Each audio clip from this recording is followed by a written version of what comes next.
So what is your life's purpose and are you fulfilling it? I think I unlocked the secret just last night at about 2 o'clock in the morning. So I really wanted to get on here and share this with you and help you figure out what exactly your life purpose is. And it's actually a lot easier than you think. If you're new here, I'm Sarah and I help people find happiness and inner peace through self-development and spirituality. So first, we need to talk about, what a life purpose is. I think that a lot of people view it as what we're going to do in the world and what legacy we're going to leave. But I honestly think that's a very dangerous way to think of things, because think about it. That means that only the people doing the big things are the ones fulfilling their life purpose. And I believe that every single one of us has a life purpose while we're here, not just the people that are changing the world and doing all these big things. The person who has an office job has a life purpose.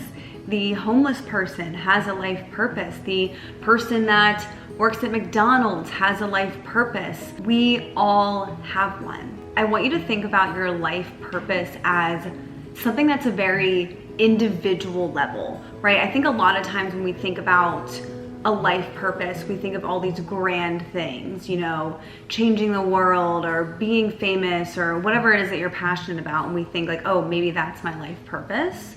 But I want you to bring it into yourself as an individual. And on top of that, I want to bring up the point that if everyone were to do this, that would change the world. Let's say, for example, and I'm just speaking random numbers here, but let's say 5 to 10%, which I feel is actually really high, of people make these big changes in the world.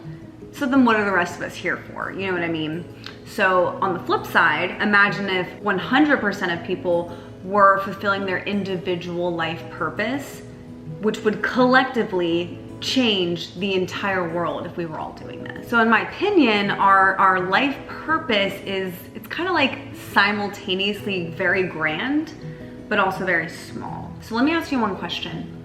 What is the theme of your life? In other words, what is the struggle that you continue to have over and over and over again, a problem, a challenge that seems to come up all over again, all the time, no matter what you do? Obviously, we all have many problems throughout our life, but what is that one overarching issue, that one thing that you just cannot seem to get right above anything else?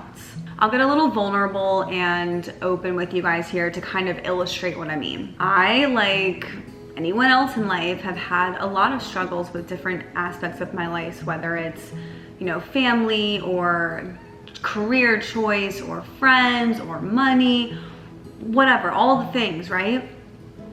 But the one theme, the one thing that continues to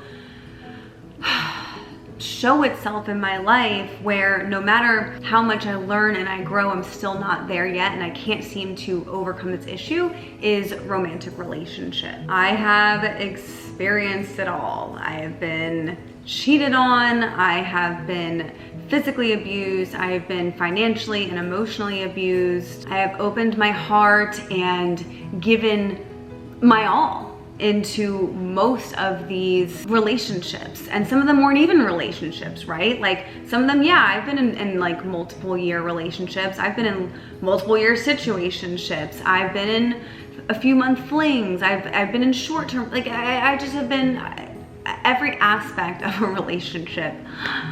I have tried. I have been through, so to speak. And now that I am in my early 30s and I'm pretty much the only single friend left, a lot of this has had me thinking, because on one aspect, there is a part of me that feels like there's something missing and has that longing and can't understand why I can't get it right. So then last night at 2 o'clock in the morning, it hit me like a freaking brick that this struggle in romantic relationships was this theme, was this problem that has been continuously coming up throughout my entire life. Well, since I started dating, but had my first relationship when I was like literally 12 for 4 years. So it's like, it's been a very big part of my life, even though I haven't always been in a relationship. There's been many times where I've spent a year plus, alone, but regardless, this has been this overriding challenge that I just can't seem to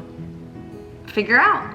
I do pride myself as someone who continuously learns and goes deep within myself and face the uncomfortable things and the uncomfortable truths and the things that I want to change about myself and how I am. And I think I have changed a lot over the years, especially the last like 5, but it's because I intentionally do it, you know what I mean? Even though I've healed and changed and understood myself in ways in relation to romantic relationships, still not getting it right. So I want to ask you again, what is the overriding struggle that you have had throughout your life? That's the first part of this, right? There's a few parts to this. Is it money? Is it dealing with your emotions? Is it family troubles? Is it body dysmorphia? Is it addiction? And the whole point is that, and again, this is just my belief, but I believe that we come here in each lifetime to tackle one large thing, right? And of course, there's going to be all these other things too. And it doesn't mean neglecting the other areas of your life and not healing those things and evolving there and changing there. But this is the big one, figuring out your life's purpose and what your soul's mission was in coming here. For example, maybe someone, I don't know, has like a really traumatic childhood, right? And they work on themselves, they heal as much as they can, and they end up healing that aspect by eventually, when the right time is and the right person comes along, they do get into a loving relationship, a healthy relationship, and maybe they do end up having children and creating a really wonderful family for themselves. But that doesn't mean maybe they're not struggling financially or with, I don't know, body dysmorphia or addiction or whatever. But that's been the big focus on their life, is the fact that they had a rough childhood, or maybe they don't speak with their families anymore. Maybe they don't know who their parents are. There's so many different things that could have happened, right? But that's kind of just an example there, is that's their big focus subconsciously, is healing that family trauma.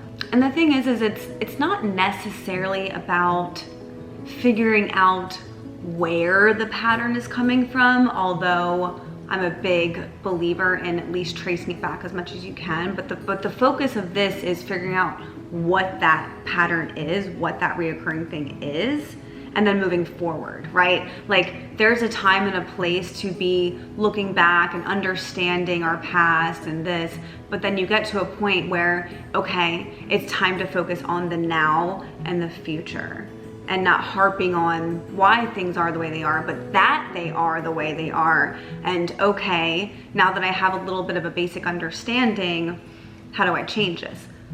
For example, I don't know where mine comes from. I don't know why this is a reoccurring theme in my life. But the thing is maybe you don't believe in this, and that's okay, but it could be something from a past life. It could be ancestral trauma. It might not have anything to do with this specific lifetime, okay? It could be something you need to heal from the past somehow, like past lives, And for some people, it does help to kind of like dig deep and figure that out and figure out where it comes from. But honestly, it's not necessary for everyone. Our souls come here to evolve in a specific way, and that's why this particular problem is thrown at us over and over and over again, so we can continue to tackle it in a different way and change the way we do things and learn from the way we were handling it in the past, right? For example, in my like teens and very early 20s, I was a very insecure and jealous girlfriend or partner, or whatever you want to call it. I'm just not that way anymore, but it's not like it just changed overnight. Like, I just woke up one day and was like, okay, like, I'm good now. it took a lot of reflection and work each time I had a new relationship, and to be aware and focus on that in the moment and after. And so it's something where it's kind of like you're constantly leveling up if you're doing this the correct way. And this doesn't mean that we don't have like multiple purposes, but from the way I see it, it's like we have this one main one with us, and then we have other purposes like kind of outside of us. Like an example for me is I'm like very, very passionate about helping the homeless. But that's not for everyone, and that's okay. Whereas there's like maybe other people out there that are like really passionate about helping the environment, or they're out in the streets protesting or whatever it is. We all kind of like have a pull towards something, you know what I mean? And that can still be a part of my purpose, is to help, you know, the homeless people. That's not the main sole purpose, if you get what I'm saying. Like, it's not to say that our worldly contributions, if you will, don't matter, because like they 100% do. But it kind of all goes back to like filling your own cup up first and letting it overflow so that you can fulfill those other like side purposes, if you will. Like, how can you truly help other people if you're filling from an empty cup? So I don't want to negate the fact that there are other things and other purposes we have throughout our life, but that's just not what this video is about. Once we identify what we need to heal the most, what this pattern is, what this theme is, then comes the tougher part.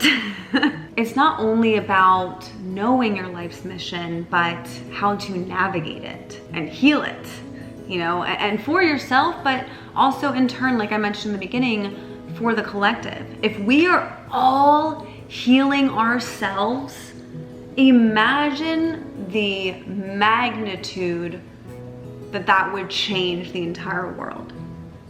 Like, it's I can't even comprehend it, you know what I mean? So even though I feel like sometimes we view focusing on ourselves as selfish, it's really the most powerful way to change the world, especially if we're all doing it together. It's not saying that you're more important than other people and that you shouldn't help other people. It's just saying, hey, this is what my soul came here to do, and I'm gonna do that, and I'm going to help other people in whatever way it is, right? And I bet by this point in the video, you have a pretty good idea of what that is for you. You know, what that major aspect of healing needs to take place. So what do you do now? Well, you have to choose it, to focus on it. Awareness is a first step. It's a crucial step. You can't do anything without that awareness, but it's pretty pointless to be aware about this thing or about anything about yourself if you don't actually like do something about it, or implement it, or explore it, or change it, like just like do something with it, you know what I mean? So how do we choose it? Well, you have to figure out and decide what you want your outcome to be. Do you even want to heal this part of you? Because facing these things and healing these things is very challenging, and it's not some like easy thing to do. It can get really dark, and most people would rather not bother. And if that's you, if that's the case for you, you really don't need to watch any further in this video. But if you are part of the small percentage of people that do want to make your life better, do want to make the world better, do want to fulfill your life's mission and your life's purpose, then buckle up, let's go. So now that you've chosen that you want to heal this thing and you want to do the work to do it, what's the next step? The next step is to neutralize it, okay? Like, neutralize the issue. When you think of that thing, for me, again, it's the relationship thing, you're gonna have some like negative energy towards that thing. It's a really big step to go from really negative to like really positive. So I want to take a baby step and go neutral, okay? For example, despite everything that I've been through within men and romantic relationships and all the hurt and pain and everything with that, I never wanted to let that overtake me. I never wanted to become one of those women who hate men and despise men. And maybe that's because I'm fortunate enough to have a lot of great men in my life. You know, my family, like my dad and my brothers, my uncles, my grandfather, like my friends, my friends' husbands, people that I work with, even some of the guys I've dated. Like, I know that there are good men out there because I have some in my life. If I were to be walking around thinking, saying whatever, that I hate men, all men suck, you know, I'm never gonna find a good relationship, all men treat me like shit, even though sometimes I do feel that way, why would that change anything?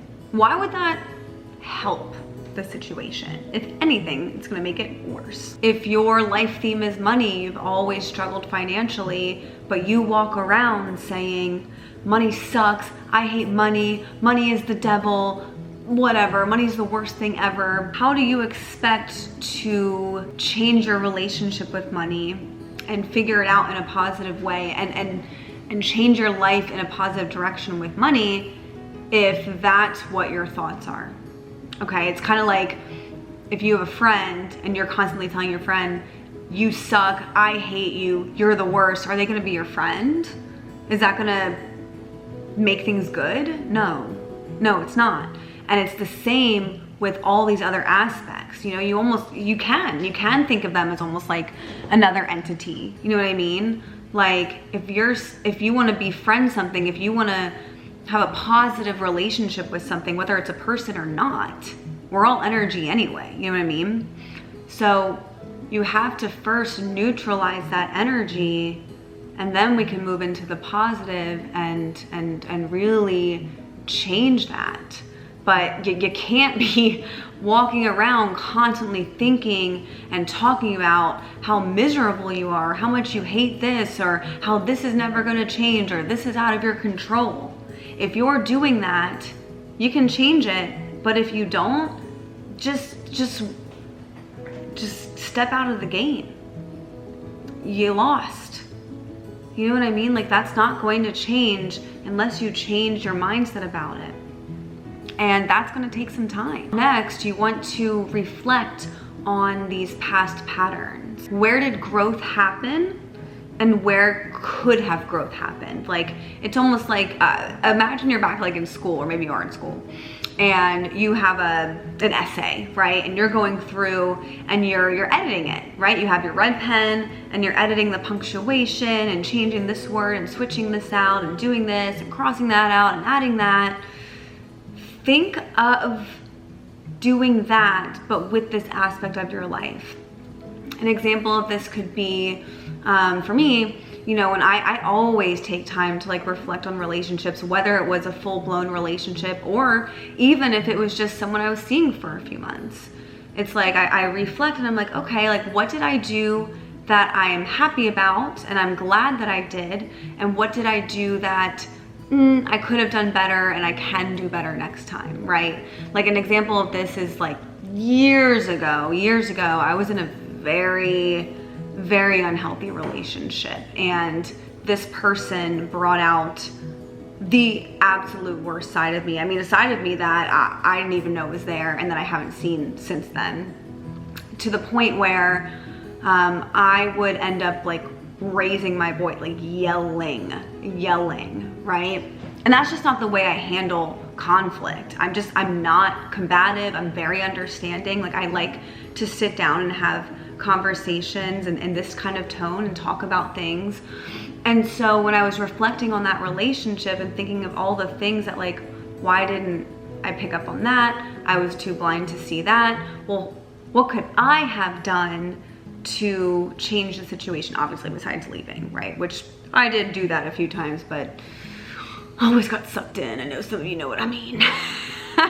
And it was like, okay, well, I didn't like the fact that I raised my voice at this person, and it didn't matter the reason why I was raising my voice. It was that that's not who I am, and I refuse to ever do that again moving forward in future relationships. I will not raise my voice and yell at a person I'm in a relationship with. If it's money and you're really stressed out and in the past you've made a really big purchase that really set you back, maybe it put you into debt, whatever, this isn't a time to beat yourself up.